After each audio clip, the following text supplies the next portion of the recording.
अल्लाह के बाबरकत नाम से जो दिलों के बेद खूब करता है। प्यारे बच्चों, मैं हूँ आबिद हुसैन भुट्टा और आप देख रहे हैं मेरा यूट्यूब और फेसबुक चैनल तलीम व तरबियत।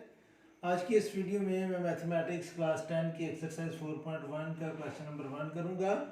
और क्वेश्चन की स्टेटमेंट ये है कि रिजॉल्व इनटू पार्शियल फ्रैक्शंस। और क्वेश्चन नंबर 1 है 7x - 9 over x + 1 into x - 3। Students, आपने क्लास 6-7 में पढ़ा होगा कि अगर हमारे पास फ्रैक्शन है अलजेब्रे में, जैसे ये है जी 4 ओवर x + 2 माइनस या प्लस 1 ओवर x - 1, तो इसको जब हम सॉल्व करेंगे स्टूडेंट्स, तो इसका एलसीएम आएगा x + 2 इंटू x - 1। एलसीएम को जब डिनोमिनेटर से डिवाइड करेंगे तो ये फैक्टर कैंसिल होगा और बाकी बचेगा x - 1, और इसको हमने मल्टीप्लाई करना है 4 से, तो ये आएगा 4 इंटू x - 1 माइनस, फिर एलसीएम को डिनोमिनेटर से डिवाइड करना तो ये फैक्टर कैंसिल होगा, बाकी बचेगा x + 2। इसको 1 से मल्टीप्लाई करना तो ये आएगा 1 इंटू x + 2। अब हम इसको सिंप्लीफाई करेंगे तो ये आएगा 4x - 4 minus x - 2 over x + 2 into x - 1।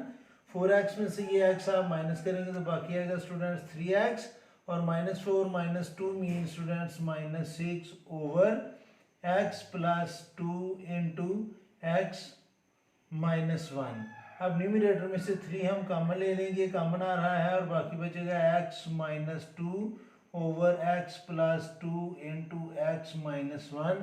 Students, ये रिजल्टेंट फ्रैक्शन है। जब हमने इंटू फ्रैक्शन को माइनस किया या प्लस किया तो जो आंसर आया वो रिजल्टेंट फ्रैक्शन है।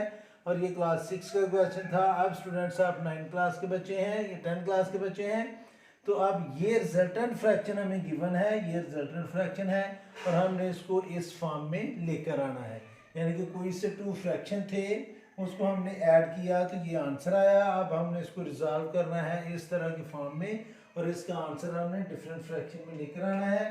तो इसको सॉल्व करने के लिए स्टूडेंट्स हम सपोज कर लेंगे कि मैथ में जब हमने कोई चीज़ फाइंड करनी हो और हमें कुछ डिफ़िकल्टी नज़र आ रही हो उसमें, तो हम सपोज कर लेते हैं। तो स्टूडेंट्स, हम सपोज करेंगे कि इस फैक्टर का न्यूमरेटर जो था वो a था और इसका न्यूमरेटर जो है वो b था। हम सपोज कर लेते हैं, तो मैं लिखूंगा लेट कि 7x - 9 over x + 1 into x - 3 is equal to, यानी कि इस फैक्टर का जो न्यूमरेटर था वो a था, ये हमने सपोज किया, प्लस, और इस फैक्टर का जो न्यूमरेटर था वो b था, और यह आएगा x - 3। यहाँ पर एक चीज़ और आपको बताता चलूँ, अगर हमारा डिनोमिनेटर लीनियर फॉर्म में है तो उसका जो न्यूमरेटर है स्टूडेंट्स वो रियल नंबर में होगा, और अगर हमारा डिनोमिनेटर क्वाड्रेटिक फॉर्म में है तो हमारा न्यूमरेटर जो है वो लीनियर फॉर्म में होगा।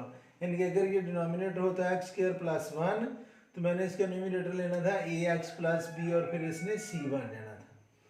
या आगे वाली एक्सरसाइज में मैं दोबारा इसको एक्सप्लेन कर दूंगा कि अगर हमारा डिनोमिनेटर लीनियर फॉर्म में है, जैसे इसकी डिग्री भी 1 है, इसकी डिग्री भी 1 है, तो इसका जो न्यूमरेटर है स्टूडेंट्स वो रियल नंबर यानी कि a b c में आएगा। और अगर डिनोमिनेटर हो, यानी कि ये होता 1 ओवर x² + 1 इंटू x - 2, तो स्टूडेंट्स इसको जब हमने सपोज करना था तो इसका न्यूमरेटर आना था ax + b, क्योंकि ये डिनोमिनेटर इसका क्वाड्रेटिक फॉर्म में है, तो ये इस तरह हमने इसका जो न्यूमरेटर था वो लीनियर फॉर्म में लेना था। अगर डिनोमिनेटर क्वाड्रेटिक या क्यूबिक फॉर्म में जिस तरह भी होगा, हम एक डिग्री कम करके उसका न्यूमरेटर लेंगे। अब स्टूडेंट्स, हम इन तीनों नंबर टर्म्स को, एक ये है, एक ये है, एक ये है, हम मल्टीप्लाई करेंगे x + 1 इंटू x - 3 से मल्टीप्लाई करेंगे।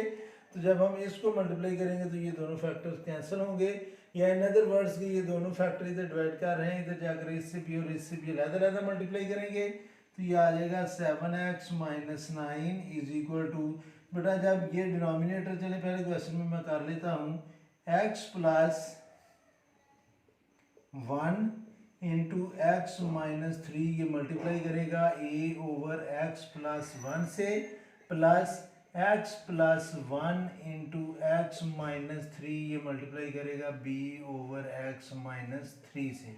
तो ये x + 1 इस x + 1 से कैंसिल होगा, ये x - 3 इस x - 3 से कैंसिल होगा, और 7x - 9 ये आएगा। हम इसको a को पहले लिख लेते हैं, तो ये आएगा a into x minus three plus b into x plus one. Next question में बच्चों मैं ये डायरेक्ट करूँगा कि ये डिनोमिनेटर जब इससे मल्टीप्लाई करेगा तो x प्लस वन से कैंसिल होगा और एक्स माइनस थ्री इससे मल्टीप्लाई करेगा, और जब इन दोनों फैक्टर्स को हम इससे मल्टीप्लाई करेंगे तो एक्स माइनस थ्री से कैंसिल होगा और बाकी x प्लस वन बचेगा जो b से मल्टीप्लाई करेगा। मैंने सिर्फ इस क्वेश्चन में आपको ये समझाने के लिए किया है। इसी क्वेश्चन का नेम रखते हैं हम वन, इसका नेम रख लेते हैं टू। अब स्टूडेंट्स आप गौर करें कि अगर x की जगह मैं लिखूं थ्री, तो जब x की जगह थ्री लिखूंगा तो ये थ्री माइनस थ्री जीरो होगा, इससे मल्टीप्लाई करेगा तो जीरो आ जाएगा और हमारे पास वैल्यू आ जाएगी b। और दूसरी दफ़ा हम x की जगह माइनस वन लिखेंगे तो ये पार्ट जीरो होगा और हमारे पास a की वैल्यू आ जाएगी और फिर हम a और b की वैल्यू इधर पुट कर लेंगे। तो इसके नीचे लिखना है पुटिंग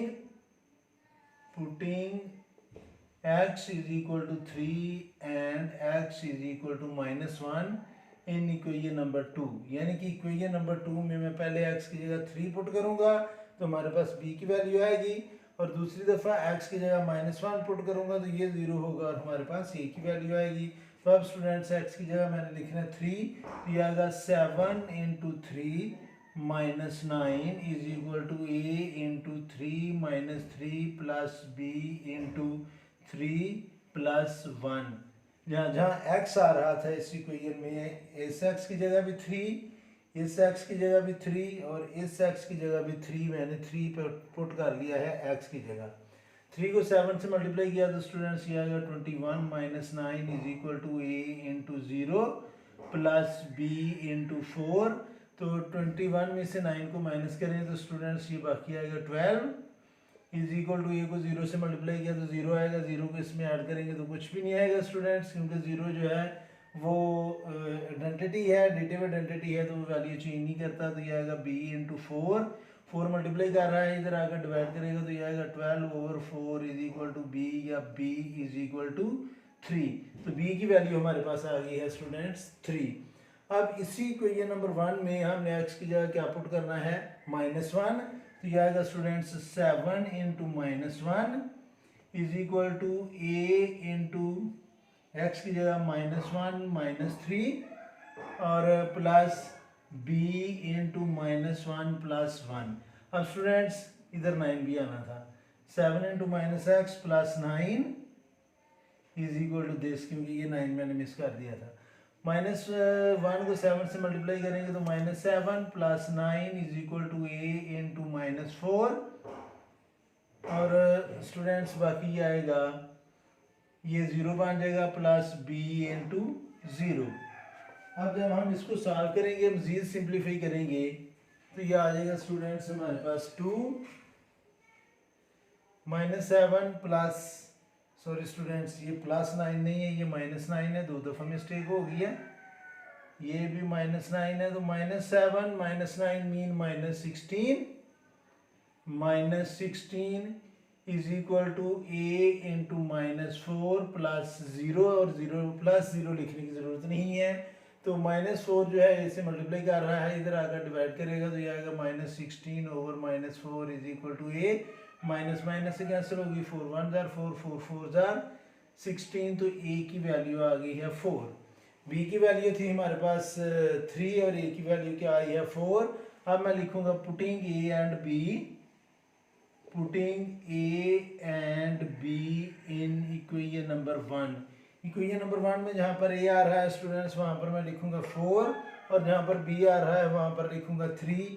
तो हमने इस रिजल्टेंट फ्रैक्शन को पार्शियल फ्रैक्शन में कन्वर्ट कर दिया। तो इसके नीचे स्टूडेंट्स हम लिखेंगे 7x minus 9 over x plus 1 into x minus 3 is equal to A की वैल्यू स्टूडेंट्स हमारे पास आ गया 4, तो ए की जगह मैं लिखूंगा 4 over x plus 1 plus b की वैल्यू आई थी 3, तो ये आएगा 3 ओवर x माइनस 3। तो स्टूडेंट्स हमने रिजल्टेंट फ्रैक्शन को पार्शियल फ्रैक्शन में कन्वर्ट कर दिया है। तो ये था क्वेश्चन नंबर 1 एक्सरसाइज 4.1 का। स्टूडेंट्स इस क्वेश्चन के अलावा अगर आप कोई और क्वेश्चन मेरे यूट्यूब चैनल पर देखना चाहते हैं तो यूट्यूब के सर्च बॉक्स में जाकर लिखिए मैथमेटिक्स क्लास 10 PTB। एक्सरसाइज का नाम लिखें, क्वेश्चन नंबर लिखें और बाद में लिखें बायसार आबिद हुसैन और क्लिक करेंगे तो सेम क्वेश्चन आपकी स्क्रीन पर होगा। आज के लिए इतना ही काफ़ी है। मेरी अल्लाह से दुआ है कि अल्लाह ताला हमेशा आपको खुश रखे और ज़िंदगी के हर मैदान में कामयाब करे। आमीन। अल्लाह हाफिज़।